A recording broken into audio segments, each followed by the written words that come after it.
नमस्कार, मैं हूं श्वेता झा और आप देख रहे हैं आज तक। दुनिया के सबसे खौफनाक आतंकी बगदादी पर शिकंजा कसता जा रहा है। अमेरिका ने बगदादी को बिल से निकालने के लिए उसके और एक कमांडर को ढेर कर दिया। इस बार निशाने पर आया बगदादी का खजांची अब्दुल रहमान मुस्तफा अल कादुली।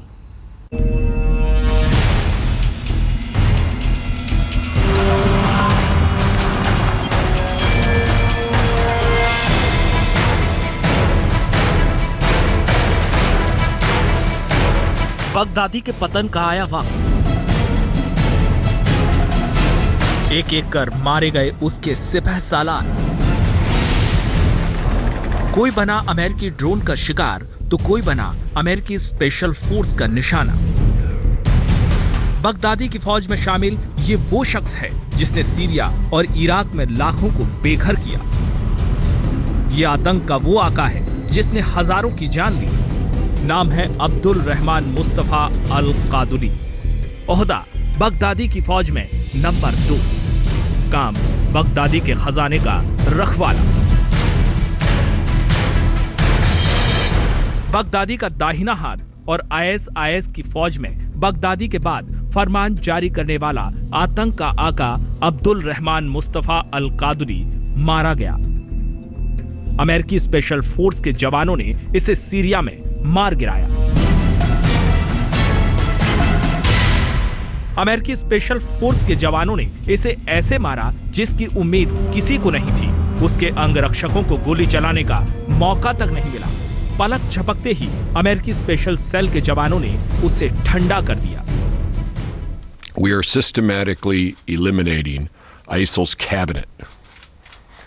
Indeed, the U.S. military killed several key ISIL terrorists this week, including, we believe, Haji Iman, who was an ISIL leader, senior leader, serving as a finance minister, and who also is responsible for some external affairs and plots.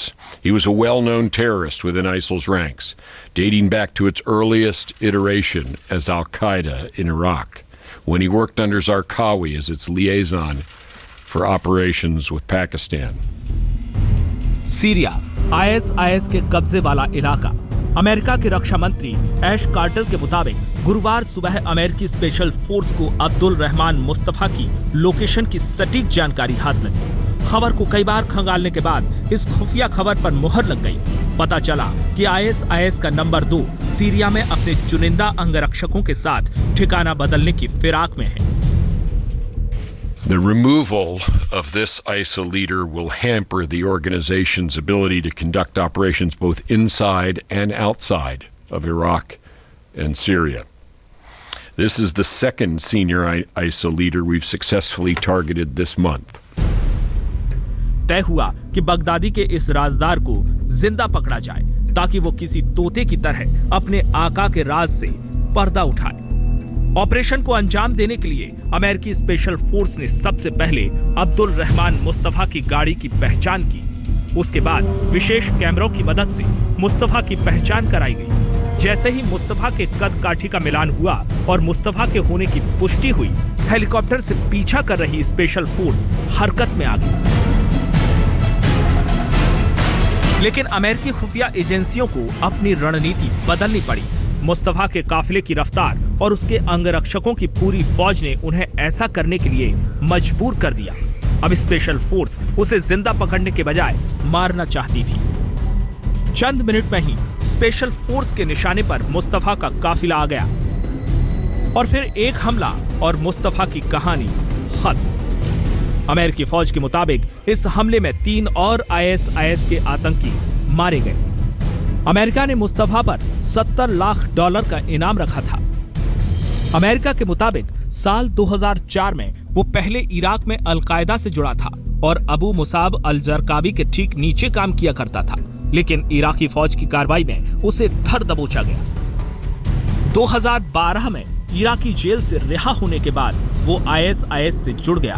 Baghdadi के camp में शामिल होने के बाद ये न सिर्फ आतंक की दुनिया से जुड़ गया, बल्कि पढ़ा लिखा होने की वजह से बगदादी ने इसे आईएसआईएस का वित्त प्रबंधन देखने का जिम्मा दिया। यानी ये वो शख्स था जो आईएसआईएस की तिजोरी का रखवाला था। अब अमेरिकी रक्षा मंत्री ऐश कार्टर इसकी मौत का दावा कर रहे हैं।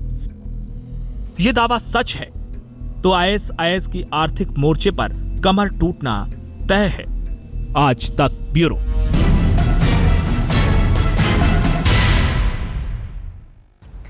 हर गुजरते दिन के साथ आईएसआईएस बेशक वहशत की सारी हदों से आगे निकल रहा है, लेकिन अमेरिका समेत दुनिया के कई मुल्कों की फौजें उससे लगातार सबक भी सिखा रही है। हाल के दिनों में आईएसआईएस के कई बड़े कमांडर बेमौत मारे गए हैं, फिर चाहे वो आईएसआईएस का पोस्टर बॉय जिहादी जॉन हो या फिर आतंकवादियों का सीएफओ अबू सयाफ।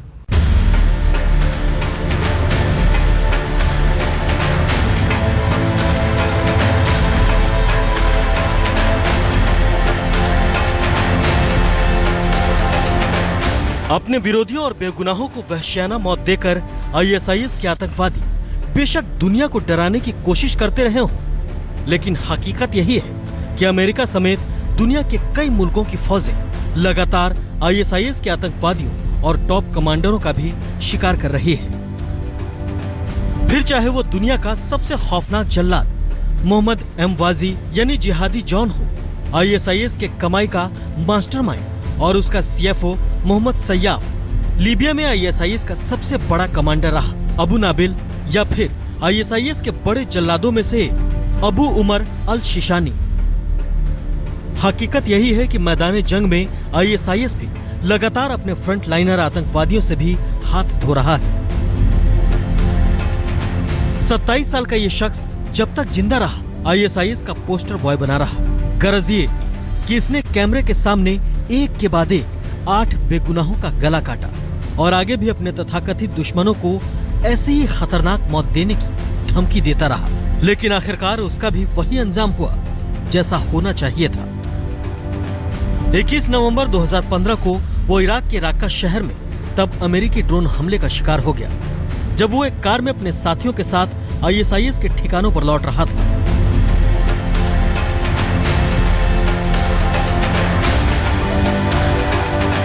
ट्यूनीशिया मूल का ये शख्स आईएसआईएस के लिए कितना अहम था, इसका अंदाजा इसी बात से लगाया जा सकता है कि इस आतंकवादी संगठन ने अघोषित रूप से उसे चीफ फाइनेंस ऑफिसर यानी सीएफओ का दर्जा दे रखा था। दरअसल सयाफी वो शख्स था जो आईएसआईएस की काली कमाई का सारा लेखा जोखा तैयार करता था, लेकिन सीरिया के देर ए जोर शहर में 19 मई 2015 को उसकी भी मौत आ गई। लीबिया में आईएसआईएस के इस कमांडर की मौत तब आई जब उसी के संगठन के आतंकवादी फ्रांस में बेगुनाहों पर गोलियां बरसा रहे थे। आज तक ब्यूरो। बगदादी पर कसते शिकंजे के साथ आईएसआईएस के इलाके भी सिमटते जा रहे हैं। इराक के मोसुल से भी आईएसआईएस को खदेड़ा जा रहा है। अमेरिका और इराक की संयुक्त फौज ने इस इलाके में 2 साल में सबसे बड़ा ऑपरेशन छेड़ा है।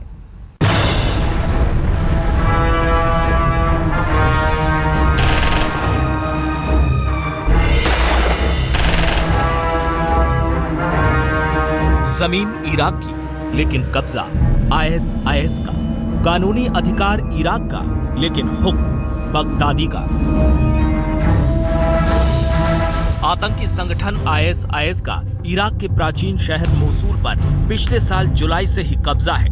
मोसूल दुनिया के सबसे पुराने शहरों में से एक है। सदियों से एक ऐसा शहर जिसे अपनी सांस्कृतिक संपन्नता के लिए दुनिया भर में पहचाना जाता रहा है, जहां सिर्फ इस्लाम ही नहीं बल्कि दूसरे धर्मों के लिए भी सम्मान और अपनापन दिखाई देता था। अब दुनिया के सबसे खतरनाक आतंकी संगठन आईएसआईएस के कब्जे में है और वैसा बिल्कुल नहीं बचा है जिसके लिए वो मशहूर था। आईएसआईएस ने इस शहर को ही बर्बाद नहीं किया बल्कि इसकी संस्कृति को ही मिटा दिया।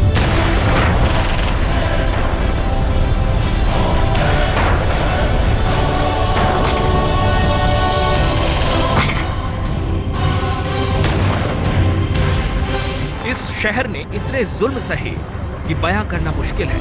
बगदाद के बाद मोसूल इराक का दूसरा सबसे बड़ा शहर है। हाथ से निकलने के तुरंत बाद से ही इराकी सरकार ने इस पर दोबारा कब्जे के लिए अपनी पूरी ताकत लगा दी, लेकिन 2 साल के बाद भी ये इलाका अभी भी आईएसआईएस के कब्जे में है। हालांकि इराकी फौज ने मोसूल को वापस पाने के लिए जोरदार जंग छेड़ी।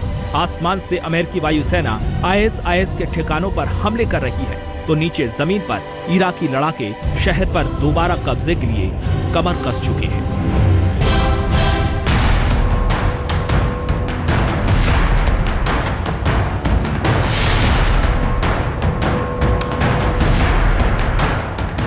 इराकी फौज का दावा है कि मोसूल शहर के आसपास के गांव को एक एक कर खाली कराया जा रहा है।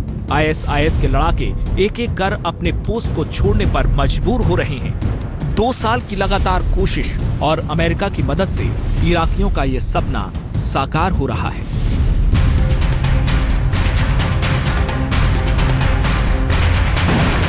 आज तक ब्यूरो। दुनिया की तमाम नामचीन खुफिया एजेंसियां पिछले 2 साल से बगदादी की टोह ले रही है। बाकायदा सैटेलाइट और दूसरी तमाम तकनीकों के जरिए उसके ठिकाने का पता लगाने की कोशिश कर रही है। 1-2 बार तो वो बगदादी के करीब भी पहुंचे। हमले में वो घायल भी हुए, पर फिर भी बच निकला। अब खबर ये आ रही है कि वो इराक से भागकर लीबिया में कहीं छुपा है।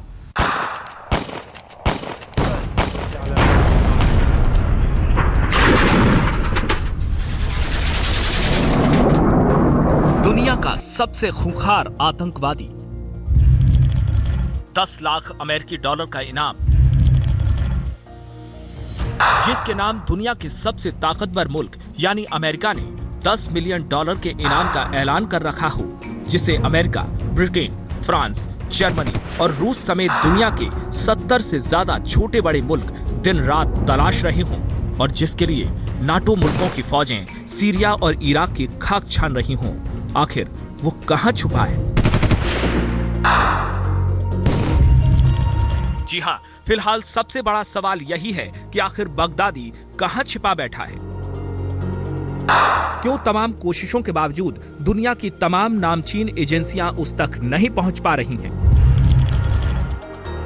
तो मोटे तौर पर इन सवालों के 2 जवाब हैं। अव्वल तो ये कि बगदादी कभी एक जगह नहीं टिकता, यानी वो हमेशा अपनी लोकेशन बदलता रहता है, और दूसरा ये कि वो अपनी तस्वीरें उतारने की इजाजत नहीं देता। ऐसे में ना तो किसी को उसके ठिकाने का पता चलता है और ना ही ताजे हुलिये का। और यही वजह है कि तमाम कोशिशों के बावजूद दुनिया बगदादी तक नहीं पहुंच पा रही है। लेकिन हाल के दिनों में जिस तरह अमेरिका और रूस समेत नाटो मुल्कों ने इराक और सीरिया में ISIS के ठिकानों पर अपने हमले तेज किए हैं, बगदादी की मुसीबत बढ़ गई है। सूत्रों की माने तो इराक और सीरिया में कमजोर पड़ने के बाद बगदादी फिलहाल लीबिया भाग गया है। अभी पिछले दिनों एक ईरानी समाचार एजेंसी FARC ने कहा कि बगदादी सीरिया के रक्का से भागकर लीबिया पहुंच गया है। सूत्रों के मुताबिक उसे लीबिया के सिरते शहर में देखा गया है। सिरते अभी लीबिया में IS का गढ़ बना हुआ है, और अपनी जान बचाने के लिए बगदादी को इससे महफूज कोई दूसरी जगह शायद नजर नहीं आई। हालांकि एजेंसी के दावे के बावजूद ये नहीं कहा जा सकता कि वो लीबिया में ही होगा। कुछ जानकारों का ये भी मानना है कि हो सकता है कि वो फिर इराक लौट आया हो। हालांकि इतना तय है कि लगातार हो रहे हमलों से बगदादी डर जरूर गया है।